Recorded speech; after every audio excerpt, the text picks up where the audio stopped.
So hello everyone, welcome to the lecture 2 of Newtonian mechanics. আমরা previous লেকচারে প্রশ্ন কাঠামো সম্বন্ধে শিখছি। তো আমরা দেখছি যে রেফারেন্স ফ্রেম বা প্রশ্ন কাঠামো দুই প্রকার, একটা হচ্ছে জড় আর একটা অজড়। তো এই রিলেটেড আমরা কিছু ম্যাথ করছি, সুডো ফোর্সের কিছু ম্যাথ দেখছি, লিফটের ম্যাথ দেখছি। এখন আমরা নিউটন মেকানিক্সের কোর কনসেপ্টে ঢুকবো। তো এই চ্যাপ্টারের কোর কনসেপ্ট হচ্ছে নিউটনের ফর্মুলাগুলা, নিউটনস ল গুলা, নিউটনস ল অফ মোশন। তো নিউটন হেডিং দাও Newton's law of motion.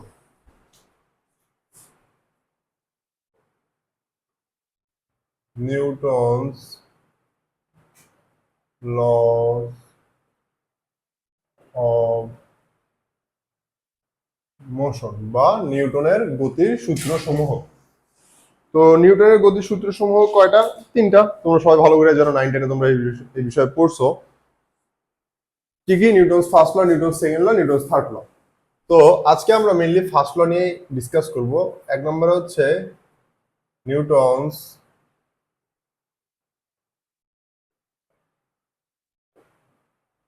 First ল। খুবই ইজি ফর্মুলা, যে বাহ্যিক বল প্রয়োগ না করলে স্থির বস্তু স্থির থাকে, গতিশীল বস্তু সুষম গতিতে চলতে থাকে। তো এইটাই আর কি নিউটন ফার্স্ট ল, বাট আমরা এখন একটু অন্য আঙ্গিকে দেখবো ফর্মুলা। তো এখানে মাথায় রাখবা যে নিউটন ফার্স্ট ল তখনই অ্যাপ্লাইড হবে যখন এই কন্ডিশনটা ফুলফিল হবে। তো নিউটন ফার্স্ট ল অ্যাপ্লাই এর কন্ডিশন হচ্ছে, খুব সুন্দরভাবে তুলে নাও, এফ নেট এক্সটার্নাল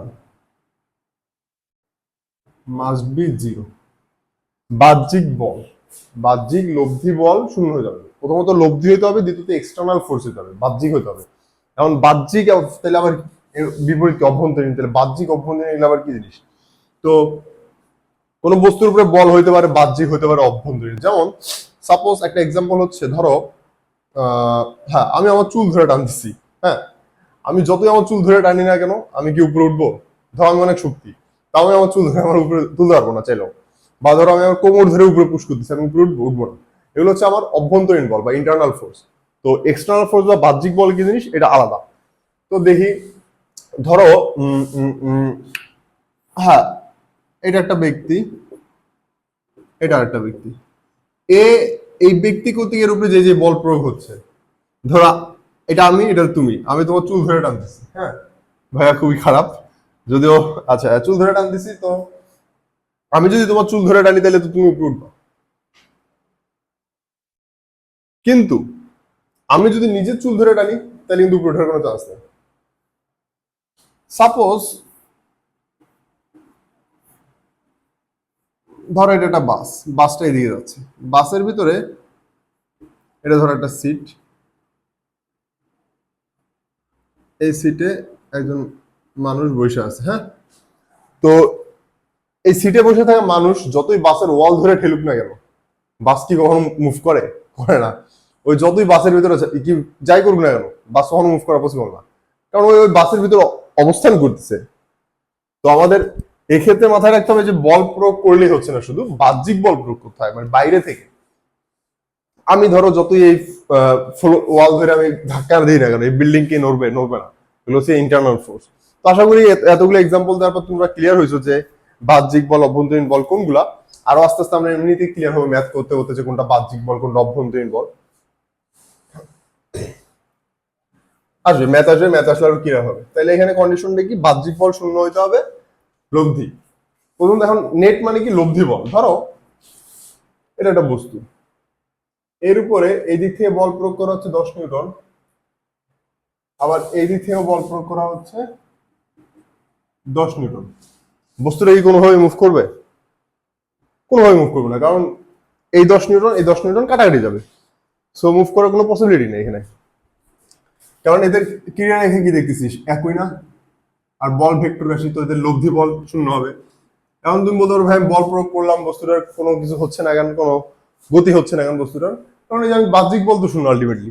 ধরো তুমি একটা বস্তু এইভাবে আছে, হ্যাঁ, তুমি এইভাবে এর উপরে বল প্রয়োগ করছো লম্বভাবে, 10 নিউটন বল প্রয়োগ করে, তো এই 10 নিউটন কি হবে? ভূমি দ্বারা নিউট্রাল হয়ে যাবে, নিউট্রালাইজ হবে। তাহলে এটাও আমার লব্ধি বল হচ্ছে না, মানে বাহ্যিক বল ঠিকই প্রয়োগ করছে কিন্তু কোনো লব্ধি আসতেছে না, তো লব্ধি থাকতে হবে এখানে, এটাও মাথায় রাখতে হবে। ওকে, তাহলে তাহলে নেট দ্বারা বোঝাচ্ছে কি, নেট দ্বারা বোঝাচ্ছে হচ্ছে লব্ধি বা রেজাল্টান্ট, আর এক্সটার্নাল দ্বারা বোঝাচ্ছে যে বাইরে হতে প্রযুক্ত।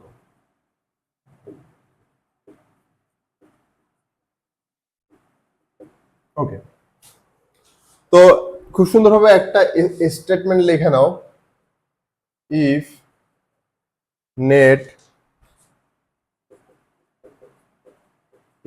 External force on a body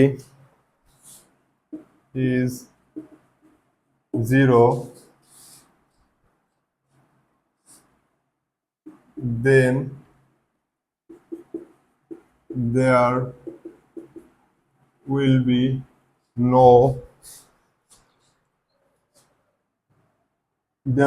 no change in its state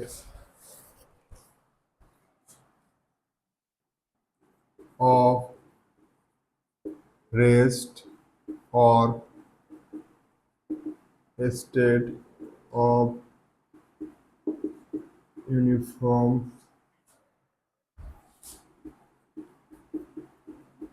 motion. If net external force on a body is 0, then there will be no change in its state of rest or state of motion. মানে স্থির অবস্থা থাকলে স্থির থাকবে, সুষম দুইতে থাকলে সুষম দুইতে থাকবে, গতির বেগের কোনো চেঞ্জ হবে না। ওকে, তো এই state of rest or state of motion, এই জিনিসটাকে বলা হয় ইনার্শিয়া বা জড়তা। তুলে নাও, ইনার্শিয়া বা জড়তা। হ্যাঁ, ওকে, তাইলে নিউটনের ফার্স্ট ল আমাদের কিসের আইডিয়া দেয়? It's gives us idea about inertia. হ্যাঁ, জড়তার ধারণা দেয়। জড়তা কি? কোন বস্তুর গতীয় অবস্থা বজায় রাখতে চাওয়ার প্রবণতা। খুব ভালোভাবে শুনে নাও, কোন বস্তুর গতীয় অবস্থা বজায় রাখতে চাওয়ার প্রবণতা। ধরো একটা বস্তু স্থির আছে, ও স্থির থাকতে চাওয়ার যতটা টেন্ডেন্সি, ওটা ওর জড়তা। একটা বস্তু 10 মিটার পার সেকেন্ড বেগে গতিশীল, ও 10 মিটার পার সেকেন্ড বেগে গতিশীল থাকতে চাওয়ার যে প্রবণতা, এটা হচ্ছে জড়তা। এখন যার জড়তা বেশি, তার জন্য তার গতির অবস্থা পরিবর্তন করতে বেশি বল প্রয়োজন। ওকে, তো জড়তা মূলত জড়তার পরিমাপক শুধুমাত্র ভর, রৈখিক গতি, এগুলো আমরা আস্তে আস্তে পাবো, সমস্যা নেই। তো আমরা এখানে বলতে পারি it's gives us idea about inertia. Okay, তুলতে থাকো, আরো দিচ্ছি। এরপরে এখানে মিশাইলাম। আচ্ছা, তাইলে আমরা একটা জিনিস বলতে পারি না যে বেগের পরিবর্তন হচ্ছে না, বেগের কোনো পরিবর্তন হচ্ছে না। তার মানে আমি বলতে পারি না যে আদি বেগ যা ছিল শেষ বেগতা, বা এটা বলতে পারি না আদি ভরবেগ যা ছিল শেষ ভরবেগতা, আদি ভরবেগ শেষ ভরবেগ। তাহলে আমি বলতে পারি যে পি এফ ফাইনাল মোমেন্টাম, যেহেতু ভেক্টর রাশি, equals to P I initial momentum. বা এখান থেকে বলতে পারি ডেল পি ইকুয়ালস টু 0, পার্থক্য, ভরবেগের পরিবর্তন শূন্য। তাইলে এখান থেকে লিখতে পারি আমরা যে momentum is conserved if net external is equals to 0. বাহ্যিক লব্ধি বল শূন্য হলে ভরবেগ সংরক্ষিত থাকে। Momentum is conserve if F net external is equals to 0। এটাকে তোমরা ডেল পি বা ডিপিও বলতে পারো, এটাকে এভাবে বলা যায়, অথবা অর ডিপি ইজ 0।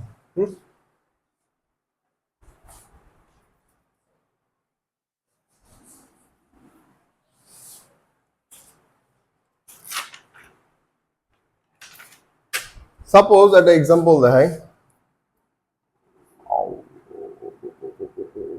ধরো একটা বস্তু ভর 2 কেজি, বেগ 5 মিটার/সেকেন্ড। তো এর উপরে যদি কোনো বল প্রয়োগ না হয়, এ আজীবন এইভাবে যাইতে থাকবে। সাপোজ ধরো তো এই মহাকাশে আছে, এর উপরে কোনো বল নাই, স্পেসে আছে, তো অলওয়েজ এইভাবে যেতে থাকবে। আমরা বল প্রয়োগ করলে তখন এর হয় বেগের দিক চেঞ্জ হবে, নাহলে মান চেঞ্জ হবে, কিছু একটা তো চেঞ্জ হবে। আর আমরা কি জানি, যেহেতু ভেক্টর রাশি মান অথবা দিক একটা চেঞ্জ করলে এটা চেঞ্জ হচ্ছে। যদি ধরো মান 5ই থাকলো কিন্তু দিক চেঞ্জ হয়ে গেলো, তাহলে তো বেগ চেঞ্জ হচ্ছে, কারণ যেহেতু ভেক্টর রাশি দিক চেঞ্জ হলে এটা চেঞ্জ হওয়া হচ্ছে।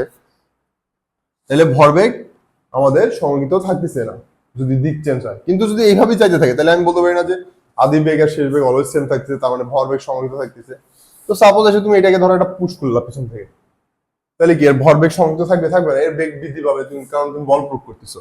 ওকে, আচ্ছা, এরকমই যদি আবার হয় যে এইরকম আরেকটা বস্তুর সাথে এসে ধাক্কা খাইছে একই রেখায়, হ্যাঁ, এর বেগ 10 মিটার/সেকেন্ড, এর ভর হচ্ছে ধরো 3 কেজি, হ্যাঁ। তো এই ক্ষেত্রে এর উপরে কিন্তু একটা বাহ্যিক বল প্রয়োগ করলো, এইবার কিন্তু এর ভরবেগ চেঞ্জ হবে। আবার এর উপরে কিন্তু একটা বাহ্যিক বল প্রয়োগ করলো, এরও কিন্তু ভরবেগে চেঞ্জ হচ্ছে, সংঘর্ষ হবে না? সংঘর্ষ হওয়ার পরে ধরো এই দিকে যাচ্ছে, এই দিকে যাচ্ছে, এরকম কিছু একটা হইতেই পারে। ধর এটা 2 কেজি, 3 কেজি, এরকম কিছু একটা হচ্ছে। হুম, যদিও এরকম হবে না, চান্স এটার এদিকে যাওয়ার বেশি। ধরো সাপোজ এরকম কিছু একটা হচ্ছে, এরকম কিছু একটা হচ্ছে। তো এই ক্ষেত্রে দেখছো এদের এর বেগও চেঞ্জ হচ্ছে, নতুন একটা বেগ থাকবে, নতুন একটা বেগ থাকবে। কিভাবে এগুলো বের করে আমরা শিখবো, নেক্সট লেকচারে আমরা এগুলো শিখবো। সংঘর্ষে আছে। এখন এখানে আমি বলতে পারি যে ইন্ডিভিজুয়ালি যদি চিন্তা করি, ইন্ডিভিজুয়ালি এটাকে ধরো এ বস্তু বলতেছি, এটাকে বি বস্তু বলতেছি।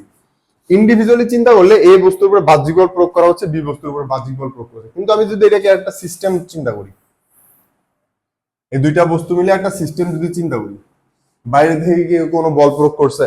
করে নাই। যা বল প্রয়োগ করছে এরা নিজেদের উপরে নিজেরাই করছে, কারণ এরা একটা সিস্টেমের অংশ।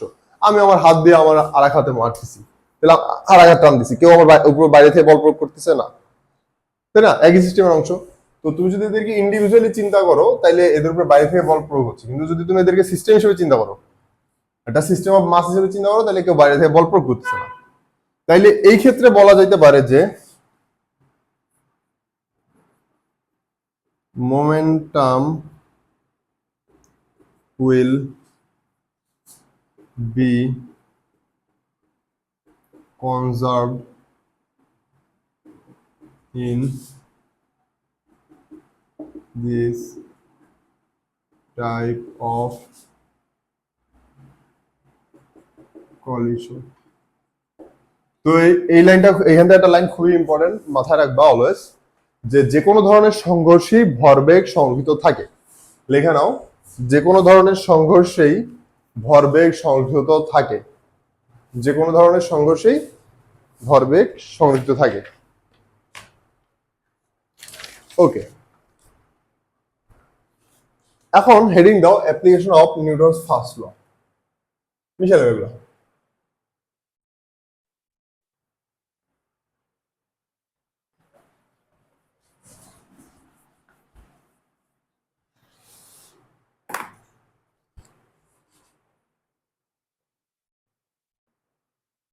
application of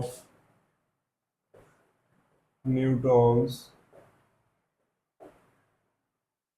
first law.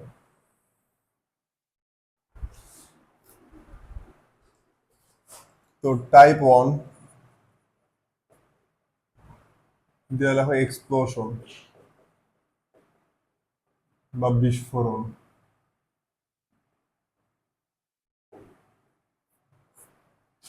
Suppose ধরো এরকম কোন একটা বস্তু ছিল, এ ব্লাস্ট করছে, ব্লাস্ট করে এরকম 3টা টুকরা পূরণ করেছে, হ্যাঁ, 3টা এই দিয়ে যাচ্ছে, এই দিয়ে যাচ্ছে, এই দিয়ে যাচ্ছে।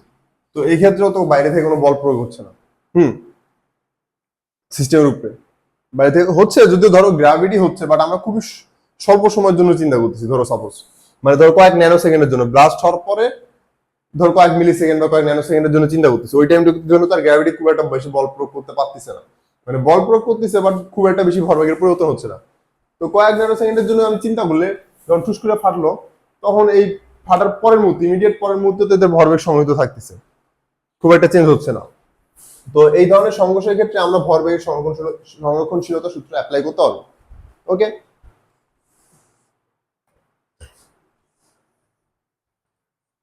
তো হেডিং দিয়ে লেখো momentum is conserved is conserved in an explosion because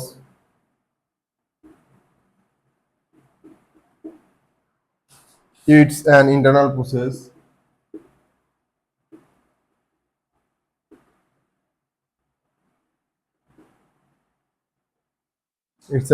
process within an isolated system.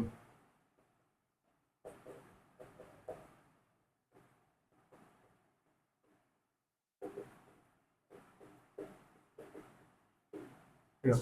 Momentum is conserved in an explosion because it's an internal process within an isolated system. লিখে নাও।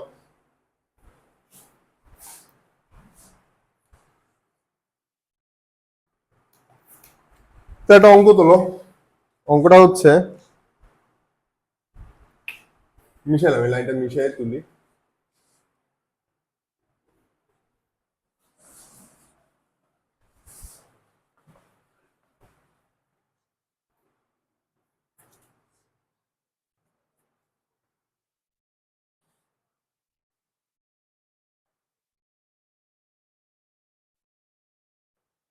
তিন কেজি ভরের একটি পাথর প্রাথমিকভাবে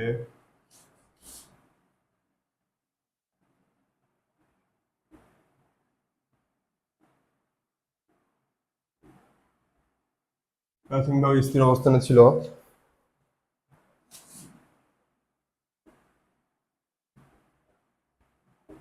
পাথরটি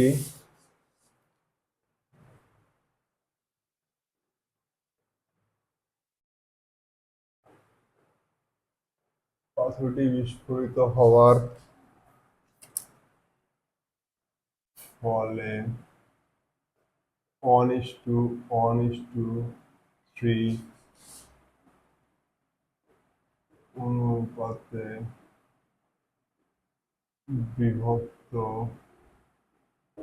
হয়।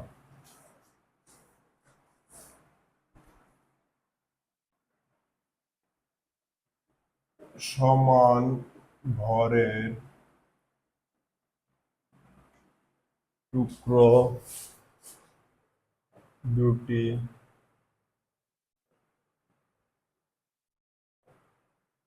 পরস্পরের সাথে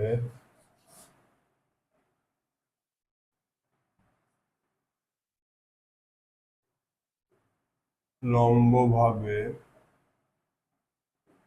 18 মিটার পার সেকেন্ড বেগে সরে গেলে ভারী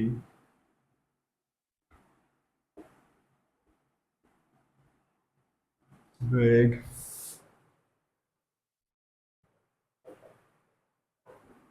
কত ছিল? তো এটা হচ্ছে কোশ্চেন, বলছে যে আমাদের 3 কেজি ভরের একটা পাথর ছিল, ধরো এরকম, এটা একটা 3 কেজি ভরের পাথর।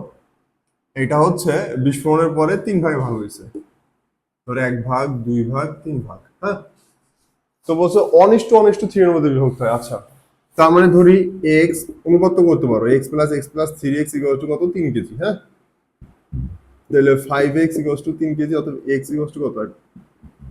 3/5। হ্যাঁ, তাহলে একটার ভর কত হবে? 3/5 কেজি। আরেকটার ভর 3/5 কেজি। আর আরেকটা ভর কত হবে? 3x, মানে এটা 9/5। এটা কত? 9/5 কেজি। তো এই দুটো সমান ভরের টুকরা এর একে অপরের সাথে লম্বভাবে গেছে, তাই না? বললাম যে সাপোজ এই দিকে গেছে 18 মিটার পার সেকেন্ড বেগে, তাহলে এ গেছে ধরো এদিকে গেছে 18 মিটার পার সেকেন্ড দিকে।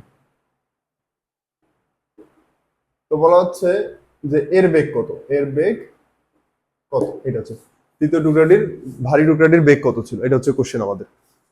তো ট্রাই করতে পারো চাইলে, অবশ্যই এখানে ভরবেগের সংরক্ষণশীলতা অ্যাপ্লাই হবে, বোঝা যাচ্ছে। তো আমি যদি এখানে ভরবেগের সংরক্ষণশীলতা অ্যাপ্লাই করি, তো মেথড 1,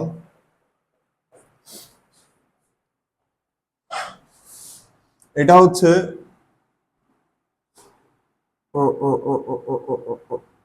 কম্পোনেন্ট মেথড।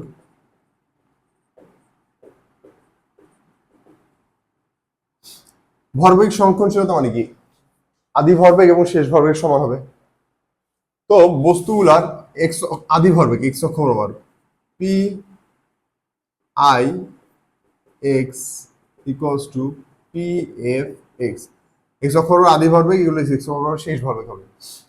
তো সংঘর্ষের আগে প্রত্যেকটার বেগ শূন্য ছিল এরকম, সংঘর্ষের পরে তিনটা টুকরা হয়েছে, তাহলে এর বেগের এক্স অক্ষের কোন উপাংশ আছে, নাই, বুঝেছে, কোন দিকে গেছে, ওয়াই অক্ষে গেছে। হ্যাঁ, বা এইভাবে লিখতে পারি 3/5 গুণন 18 cos 90 প্লাস এর বেগের এক্স অক্ষের উপাংশ কত, 3/5 গুণন 18 cos 180, আমি এটাকে এইভাবে এক্স ওয়াই অক্ষ চিন্তা করে নিচ্ছি। হ্যাঁ,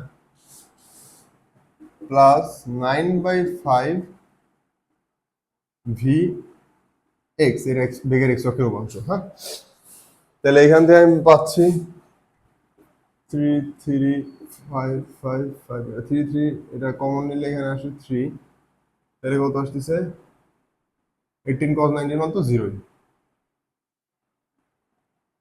তাহলে আসতেছে হচ্ছে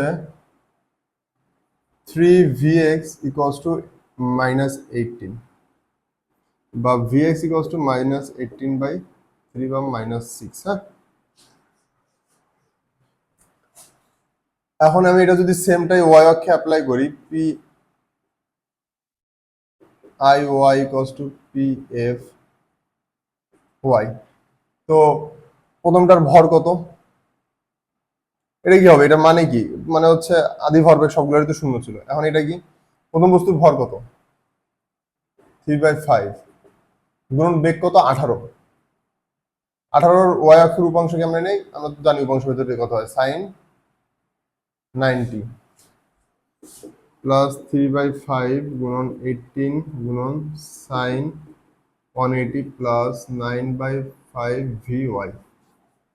তাহলে এবার সাইন 180 এই পুরোটা 0 আসবে, তাহলে এবার আসতেছে কত 3vy ইকুয়ালস টু 18, অর্থাৎ vy ইকুয়ালস টু কত 6, তাহলে vx minus 6 vy equal to 6, এটুকু করলাম এই পর্যন্ত।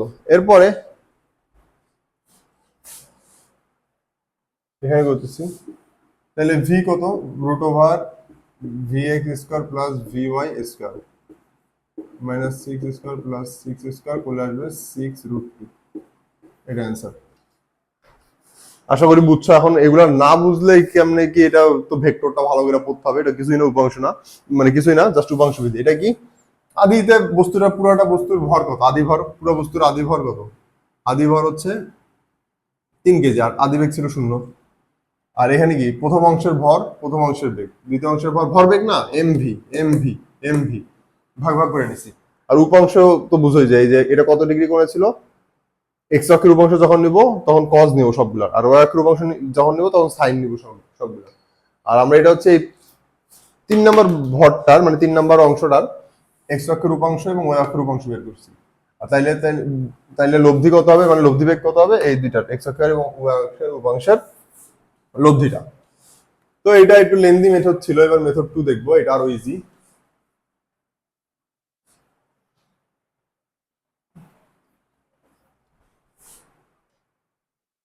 মেথড 2, এটা হচ্ছে পোলার মেথড। তো অথবা এটাকে বলা যায় vectorially, vectorially P I equals to P F, তাহলে আদি ভরবেগ তো শূন্য, শেষ ভরবেগ তাই না? প্রথম বস্তুর ভর কত 3/5 গুণন বেগ কত 18, বেগের দিক কোন দিকে ওই অক্ষরবদ্ধ ধরছি। পরেরটার ভর কত সেম 3/5 গুণন বেগ কত 18, বেগের দিক কোন দিকে 180 ডিগ্রি। পরেরটার ভর কত 9/5 গুণন বেগ ভি বের করতে হবে। হ্যাঁ ওকে, তাহলে আমি যদি 9/5 ভি কে আলাদা করি কি আসতেছে 3/5 গুণন 18 এটার অ্যাঙ্গেল 90 প্লাস 3/5 গুণন 18 এটার অ্যাঙ্গেল 180।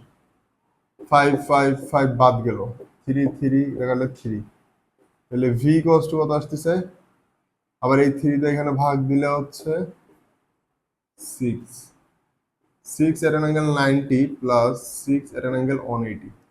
এটা কেমন হিসাব করবো, এটা হিসাব করবো আমরা ক্যালকুলেটরে। ক্যালকুলেটরে পোলারে যায় হিসাব করতে হয়, কমপ্লেক্স মেথডে যায়। তো যারা এগুলো পারো না আমার ভেক্টরের লেকচার দেখবা, দেখলেই পারবা। কমপ্লেক্সে যাব, ভেক্টরের লেকচার আমি শিখেছি এগুলো খুব ভালোভাবে, মোস্ট প্রবাবলি সেকেন্ড থার্ড লেকচারের দিকে শিখাইছি। 6 অ্যাঙ্গেল 90 প্লাস 6 অ্যাঙ্গেল 180, তাহলে কত আসতেছে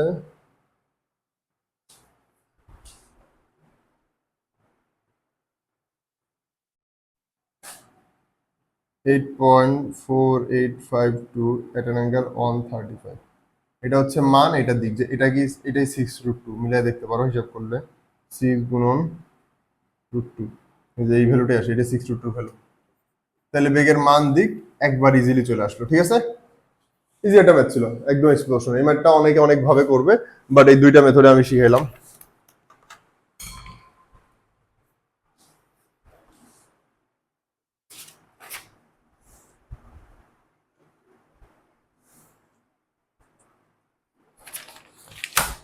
আচ্ছা, এরপরে আরেকটা ম্যাথ দাও, ম্যাথ তুলো।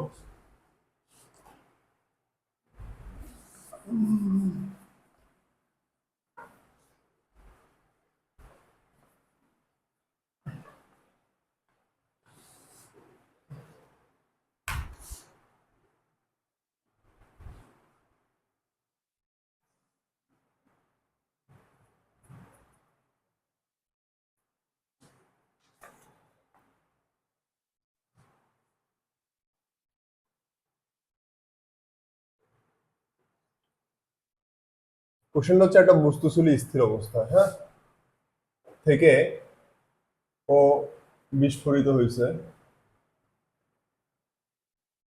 হয়ে দুইটা টুকরায় পরিণত হয়েছে। একটা টুকরার ভর m1 আর এটার ভর m2। আর তাহলে এটার ভর কত m1 প্লাস m2। দেয়া বলা হচ্ছে যে দুইটা টুকরা বিপরীত দিকে বেগপ্রাপ্ত হয়।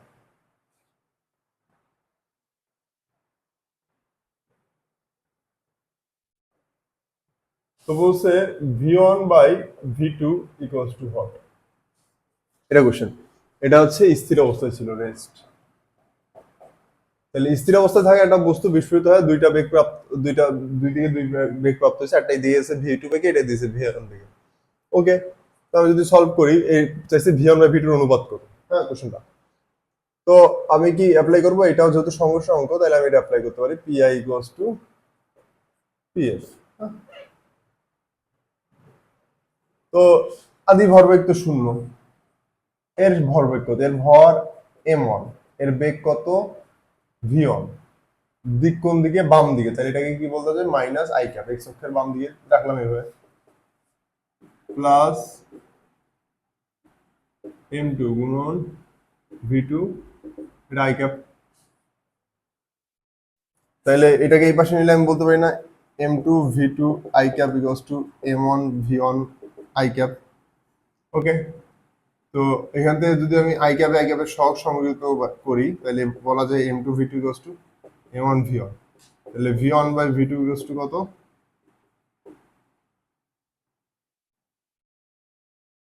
m2/m1। এটাই আমাদের অ্যান্সার, একদম ইজি ম্যাথ ছিল।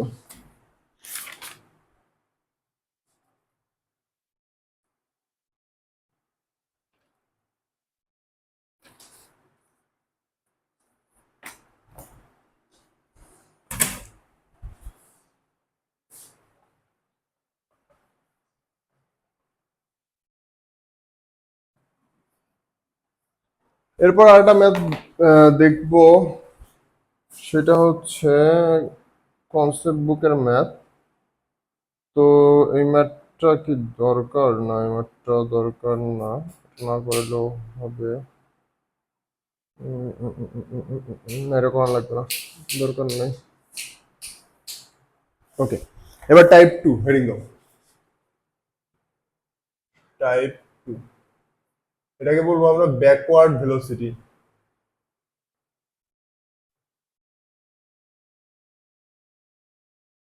বা পশ্চাৎবেগ। 9-10 এগুলো করছো, পশ্চাৎবেগ শুনে তো ভালো লাগতেছে যে এই ম্যাথগুলো তো পারি। ওকে, তো কিছুই না, পশ্চাৎবেগের অঙ্ক, বন্দুকের অঙ্ক আছে। যেমন একটা বন্দুকের অঙ্ক দেখাই, ফার্স্ট একটা কোশ্চেন দেখাই। হ্যাঁ, তো বলা হচ্ছে একটা বন্দুক,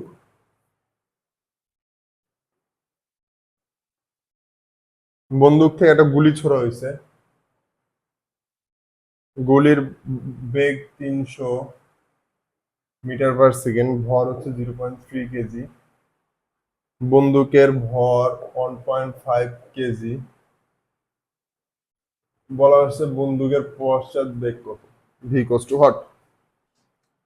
তো এই ধরনের অঙ্কগুলো আমরা যেহেতু পশ্চাৎ মানে এরা নিজেরা নিজেরাই ধাক্কা ধাক্কি করছে, গুলিটা কি হয়, বন্দুকের ভিতরে স্প্রিং থাকে, স্প্রিং গুলিটাকে ধাক্কা দেয়। তো ওই কারণে স্প্রিংটা, বন্দুকটা পিছন দিয়ে একটা ধাক্কা লাভ করবে, কিছু না, জাস্ট বাইরে থেকে তো কোনো বল প্রয়োগ হচ্ছে না, বোঝা যাচ্ছে এটা কিছুটা ভরবেগের সংরক্ষণশীলতা অ্যাপ্লাই হবে, এমনি বোঝা যাচ্ছে, দেখি বোঝা যাচ্ছে। তো আমি যদি বলি যে P I equals to P F, হ্যাঁ, তো আদি ভরবেগ তো শূন্য, যখন গুলিটা বন্দুকের ভিতরে ছিল, স্থির ছিল বন্দুকটা, যখন বের হয়েছে তখন গুলির ভরবেগ কত, 0.3, ভর বেগ কত 300, এক্স অক্ষের ধনাত্মক দিয়ে গেছে আইকে। বন্দুকের ক্ষেত্রে ভর কত 1.5, ভি রাখলাম। হ্যাঁ, তার 1.5 ভি ইকুয়ালস টু 0.3 গুণন 300 হচ্ছে তোমার 90 আই ক্যাপ, তাহলে ভি ইকুয়ালস টু 90 ভাগ 1.5 ইকুয়াল টু 60, সেটা মাইনাস হবে। তার মানে বন্দুকটা 60 বেগে বিপরীত দিকে যাবে, তাহলে বন্দুকের পশ্চাৎ বেগ কত, 60 metre per second, 60 metre per second হচ্ছে তোমার বন্দুকের পশ্চাৎ বেগ। হ্যাঁ, ইজি একদম ছিল ম্যাথটা। এরপর একটা নৌকার ম্যাথ দেখি।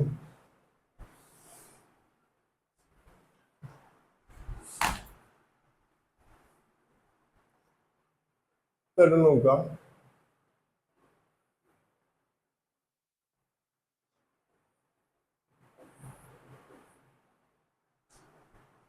নৌকাতে 3 জন আছে, 1 জন, 2 জন, 3 জন, এই হচ্ছে তোমার মাঝি।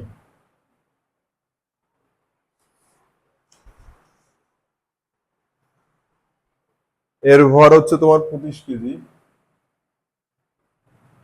এইদিকে লাফ দিছে 2 মিটার পার সেকেন্ড। এর ভর হচ্ছে তোমার 20 কেজি, এইদিকে লাফ দিছে 3.25 মিটার পার সেকেন্ড বেগে। তো বলা হচ্ছে মাঝি সহ নৌকার ভর,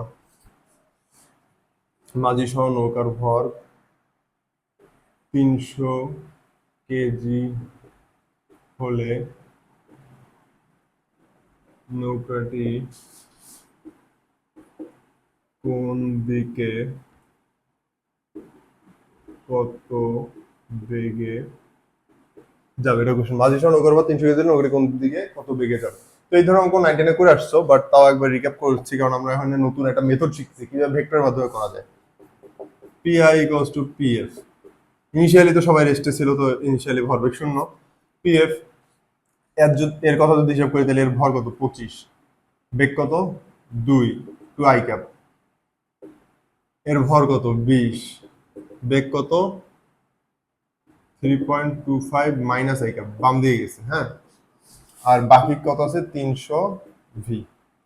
হ্যাঁ, এটা তুমি চাইলে রেক্টাঙ্গুলারও করতে পারতাম, এট এন অ্যাঙ্গেল দিয়ে, ওই যে অ্যাঙ্গেল চিহ্ন দিয়ে, এটাকে দিতে 0 ডিগ্রি, এটা 180 ডিগ্রি দরকার আছে অত কাহিনী করার, ওখানে আবার ক্যালকুলেটর চালাতে, এখানে তো ডাইরেক্ট শুধু এক্স অক্ষই আছে, তো আই ক্যাপ জে ক্যাপ দিলে একটু স্মার্ট লাগে, কারণ এগুলো ভেক্টর রাশি।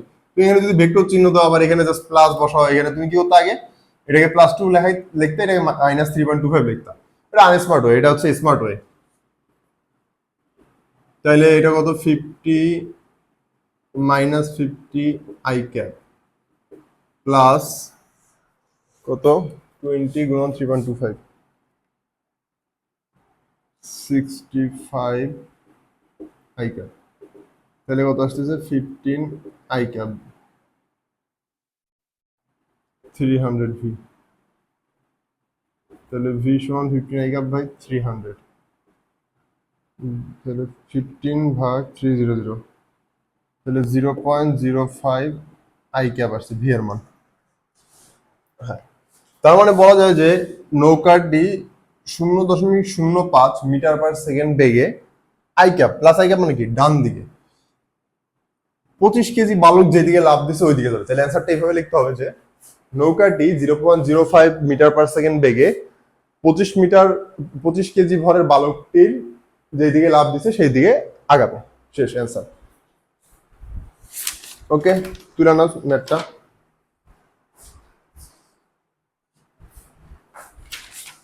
এরপর আরেকটা ম্যাথ, এটা হচ্ছে তোমার এই টাইপের লাস্ট ম্যাথ।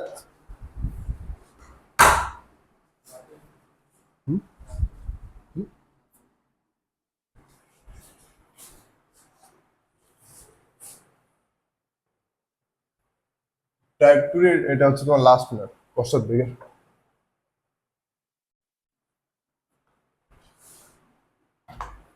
বলা হচ্ছে আমাদের একটা প্ল্যাটফর্ম আছে, এরকম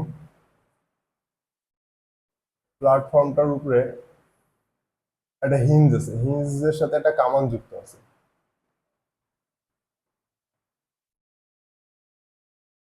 এরকম একটা কামান যুক্ত আছে, মানে কামানটাকে আমি নড়াইতে পারতেছি না, হিঞ্জের সাথে যুক্ত আছে, কামানটা আটকে দেওয়া আছে। হ্যাঁ, তো কোশ্চেনটা এরকম, এই সারফেসটা হচ্ছে ফ্রিকশনলেস সারফেস। কামান থেকে একটি গোলা নির্গত করছে, এই গোলাটা 30 ডিগ্রি, কামানটা 30 ডিগ্রি কোণে ছিল, ভূমির সাথে 30 ডিগ্রি কোণে 300 মিটার পার সেকেন্ড বেগে বের হয়েছে। হ্যাঁ, আর গোলাটার ভর হচ্ছে তোমার 40 কেজি। তোমার হচ্ছে একটি কামানকে একটি সমতল ট্র্যাকের উপর শক্তভাবে আটকানো হলো, অতঃপর কামানটিকে আনুভূমিকের সাথে 30 ডিগ্রি কোণে রেখে 40 কেজি এর একটি গোলা 300 মিটার পার সেকেন্ড বেগে কামান থেকে ছোড়া হলো। সমতল ট্রাকটি যদি ঘর্ষণহীন তলে অবস্থান করে এবং ট্রাক ও কামানের মোট ভর 15,000 কেজি হয়, তাহলে এই ট্রাক ও কামানের মোট ভর এটা কত, 15,000 কেজি। তো কোশ্চেনটা হচ্ছে সমতল ট্রাকটির পশ্চাৎ দিকে বেগ কত। খুব সুন্দর একটা কোশ্চেন, 99 নিয়ম এটা পারবা না, তো এটা কমন সেন্স থেকে চিন্তা করো। ধরো এটা হচ্ছে ভূমি, হ্যাঁ, এই কামান এই গোলা যদি তাহলে এটা ধরো হচ্ছে এই পুরো অবজেক্টটাকে আমি এভাবে আর্ট করছি, এইদিকে আসার কথা না, এই 30 ডিগ্রি কোণে যাচ্ছে, তার মানে এ ওইখানে 30 ডিগ্রি কোণ উৎপন্ন করবে, করে এদিকে আসবে। কিন্তু অ্যাকচুয়ালি কি হয়, মানে এই দিকে একটা ধাক্কা লাভ করে না, এর ভরবেগে এই দিকে একটা ধাক্কা লাভ করে, তো এই ধাক্কাটা কি বলই তো কাইন্ড অফ। তো এর ধাক্কার কারণে এর বেগের এইদিকে একটা বল থাকে, এর এইদিকে একটা বল থাকে, মানে এইদিকে একটা ভরবেগ থাকে, এইদিকে একটা ভরবেগ থাকে। তো এই দিকের ভরবেগটা তোমার ভূমি কর্তৃক নিউট্রালাইজ হয়, এদিকের ভরবেগটা কি হয় তোমার ভূমি কর্তৃক নিউট্রালাইজ হয়। মানে এই কামানটা কালার পেন দিয়ে দেখাচ্ছি,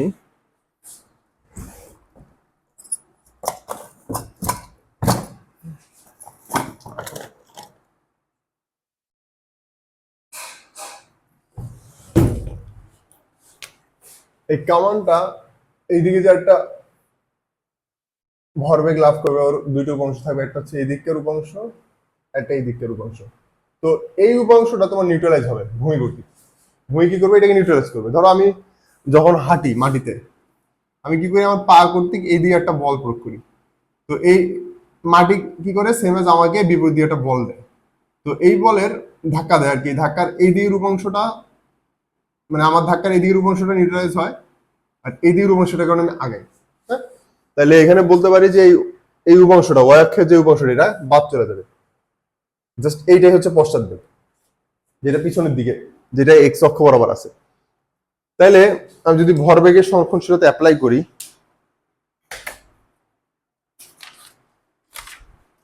দেখো ভালো করে বলতেছি, ইম্পর্টেন্ট একটা কোশ্চেন। ভরবেগের সংরক্ষণশীলতা যদি আমি অ্যাপ্লাই করি, পিআই ইকুয়ালস টু পিএফ, হ্যাঁ, তাহলে প্রথমে কি সবাই রেস্টে ছিল 0, তারপর কি কামানের ভর 40, বেগ 300 এট অ্যান অ্যাঙ্গেল 30, হ্যাঁ, আর বাকিটার কত 15,000 ভি। তাহলে এটা কত, 40 গুণন 300 কত হবে, 12,000।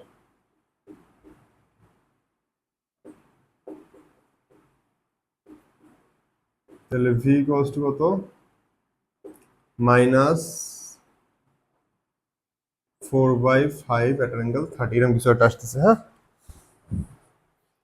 তাহলে এই কামানটা এই দিকে একটা, আচ্ছা এখানে মাইনাস আসা মানে কি জানো, ধরো এটাকে এইভাবে লেখা যায়, 4/5 এট অ্যান অ্যাঙ্গেল, এটার সাথে 180 যোগ করতে হয়, 210। মানে সামনে যদি একটা মাইনাস থাকে তাহলে এটাকে এইভাবে করা যায়, 180 যোগ করে দিলেই আমাদের মাইনাসটা চলে যায়। ধরো এরকম আছে -5 এট অ্যান অ্যাঙ্গেল 30 ডিগ্রি, এটা লেখা যায় 5 এট অ্যান অ্যাঙ্গেল 210 ডিগ্রি। তো যাই হোক, আমরা অত কাহিনী না করলে আমরা নর্মালি বলতে পারতেছিলাম যে এর মান হচ্ছে 4/5, 4/5 বা 0.8 আর কি, 3/12 হয়। এখন তাহলে এই কামানটা কি, বেগ লাভ করবে কত এইদিকে, এবং বেগ লাভ করবে 4/5 এবং দিক হবে এইদিকে। তো আমার এর এক্স উপাংশটার মান কত, ওয়াই উপাংশটা তো ভূমি কর্তৃক নিউট্রালাইজ হবে, যা হবে হবে, আমাদের দরকার এক্সটা, পশ্চাৎ দিকে যে বেগটা লাভ করছে, এটা হচ্ছে 4/5 cos 30। তাহলে cos 30 এর মান কত, √3/2, 4√3/10 বা 2√3/5, এটা হচ্ছে আমাদের অ্যান্সার। 2√3/5, 0.693 আসা উচিত। 2 গুণন √3/5, 0.693 equal to 0.693 metre per second. তাহলে এটা হচ্ছে আমাদের কামানটার পশ্চাৎ বেগ। খুবই সুন্দর একটা অঙ্ক ছিল। এখানে কি হচ্ছে, আমাদের এইটা কাটা চলে গেছে, এটা নিউট্রালাইজ হচ্ছে, এটা ভূমি কর্তৃক, এটাকে ভূমি ম্যানেজ করে নিচ্ছে, আর এইদিকে একটা বেগ লাভ করতেছে। ঠিক আছে, এই ছিল আমাদের টাইপ 2। এরপর আছে টাইপ 3, হচ্ছে কলিশন। নেক্সট দিন মানে নেক্সট লেকচার পুরো একটা লেকচারই হবে আমাদের টাইপ 3 এর উপরে। ওইখানে আমরা হচ্ছে নিউটন ফার্স্ট লর অ্যাপ্লিকেশন, মানে কলিশনের যতগুলো আছে, ইলাস্টিক কলিশন এগুলো দেখবো। হ্যাঁ, তো আজকের লেকচার এইটুকু। Happy ending, tata.